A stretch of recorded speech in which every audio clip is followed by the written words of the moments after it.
পেহেলগাঁওতে জঙ্গি হামলার দায় অস্বীকার টিআরএফের বিরুদ্ধে মিথ্যা অপবাদের দাবি। ভারতীয় সাইবার গোয়েন্দারা টিআরএফের সাইবার প্ল্যাটফর্ম হ্যাক করেছে, রাজনৈতিক লাভের জন্য বিশৃঙ্খলা তৈরি করেছে ভারত সরকার। পেহেলগাঁওয়ের জঙ্গি হামলার পর ভারত পাকিস্তানকেই দায়ী করেছে এবং আন্তর্জাতিক স্তরেও পাকিস্তানের বিরুদ্ধে তার প্রমাণ দিয়েছে ভারত, কিন্তু পাকিস্তান তা মানতে নারাজ। জঙ্গি হামলার দায় অস্বীকার করে শেহবাজ শরীফও তিনি যেমনটা বলেছেন যে পেহেলগাঁওর জঙ্গি হানা নিয়ে রীতিমতো দোষারোপ চলছে, আমাদের বদনাম করার চেষ্টা হচ্ছে এবং এই ঘটনায় নিরপেক্ষ তদন্তের জন্য আমরা প্রস্তুত। এবং এই জায়গা থেকে যেমনটা জানা যাচ্ছে যে চাপের মুখে পেহেলগাঁওয়ে জঙ্গি হামলার দায় কার্যত অস্বীকার টিআরএফের। আমাদের প্রতিনিধি অঙ্কুর ভট্টাচার্য রয়েছেন সরাসরি নিউজরুম থেকে। অঙ্কুর দা, পেহেলগাঁওয়ের জঙ্গি হানায় ভারত পাকিস্তানকেই দায়ী করেছে এবং আন্তর্জাতিক স্তরেও আমরা দেখেছি পাকিস্তানের বিরুদ্ধে তার প্রমাণ দিয়েছে ভারত, যদিও পাকিস্তান তা মানতে নারাজ। এবং প্রধানমন্ত্রী শেহবাজ শরীফ তিনিও যেমনটা বলে দিয়েছেন যে ভারত কোথাও গিয়ে বদনাম করার চেষ্টা করছে, আমরা সমস্ত রকম তদন্তের জন্য প্রস্তুত, নিরপেক্ষ তদন্তের জন্য প্রস্তুত। এবার জঙ্গি হামলার দায় কার্যত অস্বীকার করছে টিআরএফের ঠিক কি অবস্থান? দেখো, আমরা দেখেছিলাম প্রথম দিনই যখন 22 এপ্রিল এই ঘটনা ঘটেছিল, তারপরেই আমরা দেখেছিলাম লস্করে তৈবা শাখা সংগঠন বা ছায়া সংগঠন যাই বলা হোক না কেন, এই দ্য রেজিস্ট্যান্স ফ্রন্টের পক্ষ থেকে একটি বিবৃতি দেওয়া হয়েছিল, যে বিবৃতিতে এই হামলার দায় স্বীকার করা হয়েছিল এবং সেক্ষেত্রে সাইফুল্লাহ বলে একে জঙ্গির নামও উঠে এসেছিল। এই সাইফুল্লাহ একাধিক নামে পরিচিত, কিন্তু আজকে যে আমরা বিবৃতি দেখতে পাচ্ছি টিআরএফের পক্ষ থেকে, সেই বিবৃতিতে তারা কিন্তু একেবারে উল্টো কথা বলছে। তারা কি বলছে যে এই যে দ্য রেজিস্ট্যান্স ফ্রন্ট, তারা সম্পূর্ণভাবে এই পহেলগাম ঘটনায় কোনোভাবে জড়িত থাকার কথা অস্বীকার করছে। বিবৃতি দিয়ে একথাই জানাচ্ছে দ্য রেজিস্ট্যান্স ফ্রন্ট। এবং টিআরএফের সঙ্গে এই ঘটনার যে কোনো রকম যোগসূত্র তাদের যারা জড়িয়ে ফেলছে সেটা পুরোপুরিভাবে মিথ্যা। কাশ্মীরের তাদের যে প্রতিরোধ, তাদের সংগঠনের যে কাশ্মীরের প্রতিরোধ, সেই প্রতিরোধকে কলঙ্কিত করার জন্য একটা পরিকল্পিত প্রচার বলেই দাবি করা হচ্ছে টিআরএফের পক্ষ থেকে এই বিবৃতিতে।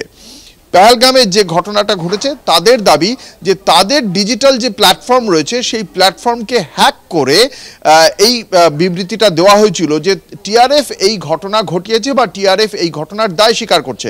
কিন্তু তারপরেই তারা গোটা বিষয়টি খতিয়ে দেখে এবং অভ্যন্তরীণ তদন্তের পর তারা যেটা দেখতে পায় যে এটা একটা সাইবার ইন্ট্রুশন বা সাইবার অনুপ্রবেশ যাকে বলে, বা হ্যাকিং আমরা চলতি ভাষায় যেটা আমরা বুঝতে পারি যে শব্দকে, যে তারা বলতে চায় যে তাদের যে ডিজিটাল প্ল্যাটফর্ম সেখানে অনুপ্রবেশ ঘটেছে, কেউ হ্যাক করেছে তাদের সাইট এবং হ্যাক করে তারা তাদের নাম করে এই পেহেলগাঁও হামলার সঙ্গে যে তারা জড়িত এমন একটা বার্তা দিয়ে দিয়েছে সোশ্যাল নেটওয়ার্কে এবং তার মাধ্যমেই তাদের ঘাড়ে সমস্ত দোষ চেপে গিয়েছে।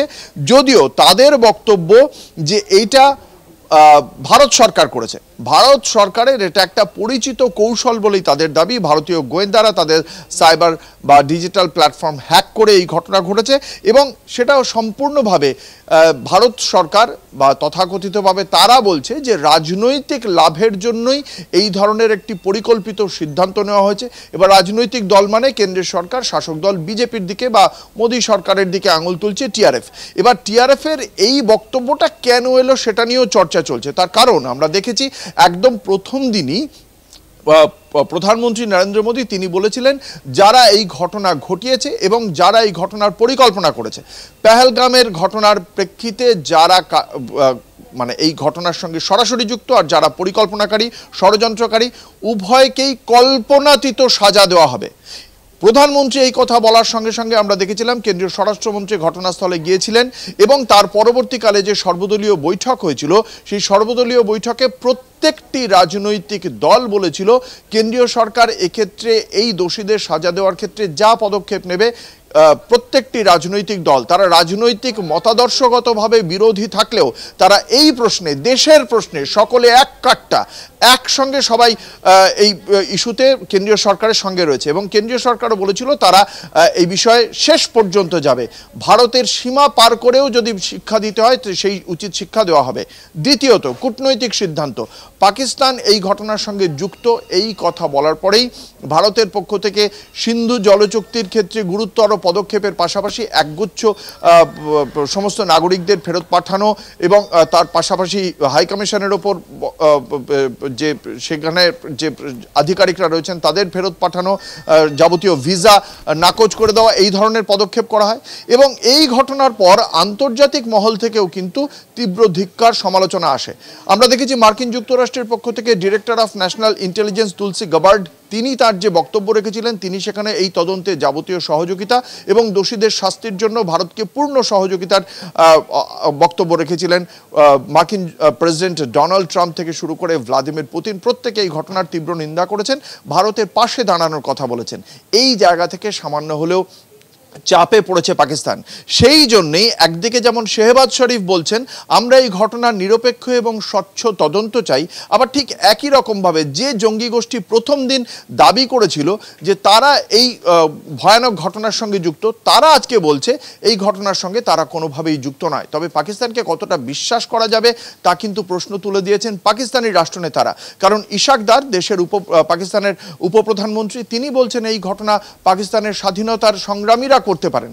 স্বাধীনতা সংগ্রামীরা ২৬ জন লোককে, নিরীহ মানুষকে মেরে দিল। চমৎকার, এটা হচ্ছে গিয়ে সাধারণ নিরীহ মানুষের রক্ত পেরিয়ে স্বাধীনতা অর্জনের বিষয়। দ্বিতীয়ত, প্রতিরক্ষা মন্ত্রী খোয়াজা আসিফ তিনি মার্কিন সংবাদ মাধ্যমে বক্তব্য রাখছেন যে এই ধরনের জঙ্গি সংগঠনকে গত ৩ দশক ধরে পুষছে পাকিস্তান। ফলে এই ধরনের ঘটনার পর আজকে প্রধানমন্ত্রীর এই বক্তব্য যেমন খুব একটা বিশ্বাসযোগ্য নয়, পাশাপাশি টিআরএফ এর এই বক্তব্য খুব একটা বিশ্বাসযোগ্য নয়। অর্থাৎ কোথাও গিয়ে আমরা দেখেছি যে মোদী সরকারের যে ওয়াটার স্ট্রাইক, সেই ওয়াটার স্ট্রাইকেই রীতিমতো ঘুম উড়েছে পাকিস্তানের।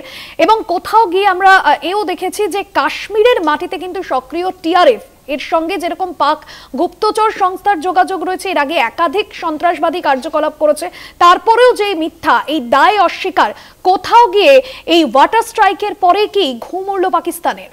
একেবারে এটা তো একটা খুব গুরুত্বপূর্ণ বিষয়, কারণ এই ওয়াটার সিন্ধু জলচুক্তির ক্ষেত্রে ৮০% জল পাকিস্তানের দিকে যেত, ২০% ভারতের। এবং এই ৮০% জলে যেটা শর্ত ছিল, পাকিস্তান কোনো জলবিদ্যুৎ কেন্দ্র মানে ওই ধরনের পাওয়ার প্রজেক্টে, হাইড্রোল পাওয়ার প্রজেক্টে ইউজ করতে পারবে না। কিন্তু মূলত চাষের জলের ক্ষেত্রে তো এই জল অত্যন্ত গুরুত্বপূর্ণ, সেই জল যদি বন্ধ করে দেওয়া হয় সেই জন্যই ঘুম উড়ে গিয়েছে। একদিকে যেমন বিলাওয়াল ভুট্টো তিনি বলছেন যে যদি কোনো এক বিন্দু জল যদি কম পাঠায় তাহলে আমরা রক্ত গঙ্গা বইয়ে দেবো ওখানে, মানে অর্থাৎ ভারতে।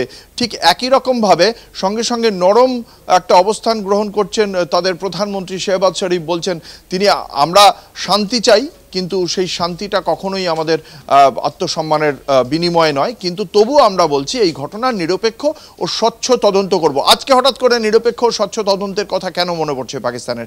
এতদিন তো কোনো বিশ্বাসযোগ্য পদক্ষেপই তারা করেনি যে সন্ত্রাসবাদকে তারা যে মদত দেয় না, যে কথাটা ভারতের পক্ষ থেকে সেদিনও বলা হয়েছিল যে আমরা সিন্ধু চুক্তির বিষয়ে আমরা এখনই বন্ধ করছি, এই বিষয়ে যে একপাক্ষিকই সিদ্ধান্ত নেওয়া হচ্ছে, কিন্তু পাকিস্তান যদি কোনো বিশ্বাসযোগ্য পদক্ষেপ করে সন্ত্রাসবাদ দমনে তবেই এই বিষয়ে পুনর্বিবেচনা করবে ভারত। অর্থাৎ এই পাকিস্তান আজ অবধি বিশ্বাসযোগ্য কোনো পদক্ষেপই করেনি সন্ত্রাসবাদ দমনে, তারা যে সচেষ্ট বা তারা যে আন্তরিক এমন কোনো পদক্ষেপই পাকিস্তান করেনি। বরাবর তারা আশ্রয় দিয়ে এসেছে এই হাফিজ সঈদের মতো জঙ্গিদের, দাউদ ইব্রাহিমের মতো জঙ্গিদের, লস্করে তৈবার একাধিক জঙ্গিদের তারা আশ্রয় দিয়ে এসেছে, তাদের প্রশিক্ষণের বন্দোবস্ত করেছে। তাহলে তাদের কিভাবে বিশ্বাস করা হবে যে তারা একটা নিরপেক্ষ বা স্বচ্ছ তদন্ত চায়? ফলে এই জায়গা থেকেই তাদের বক্তব্য নিয়ে অবশ্যই প্রশ্ন উঠছে ভাষ্যতে। একদমই ধন্যবাদ জানাবো অঙ্কুর ভট্টাচার্য ছিলেন আমাদের প্রতিনিধি সরাসরি নিউজ রুম থেকে। পেহেলগাঁওয়ে জঙ্গি হামলার দায় অস্বীকার টিআরএফ এর, এমনটাই এখনো পর্যন্ত জানা যাচ্ছে। এর আগে আমরা দেখেছি পাকিস্তানের প্রধানমন্ত্রী শেহবাজ শরীফ তিনিও যেরকম নিরপেক্ষ তদন্তের কথা বলেছেন, অন্যদিকে যে বিষয় তিনি বলেছেন যে ভারত কোথাও গিয়ে দোষারোপের খেলা চালাচ্ছে। তবে সব মিলিয়ে এই যে সিন্ধু জলচুক্তি বাতিল করার পর পাকিস্তানের কার্যত ঘুম উড়েছে, নয়াদিল্লির রাশ টানার পর পাকিস্তান কার্যত পদক্ষেপ পাল্টা নিতে চলেছে, তারাও ঠিক কি কূটনৈতিক চাল দিতে চলেছে এমনটা কিন্তু অবশ্যই সময়ের অপেক্ষা। কারণ ইতিমধ্যেই পাকিস্তানের একাধিক নেতার তরফে যেমনটা বক্তব্য উঠে আসছে যে হয় সিন্ধু নদ দিয়ে জল বইবে, নয়তো ভারতীয়দের রক্তস্রোত বইবে।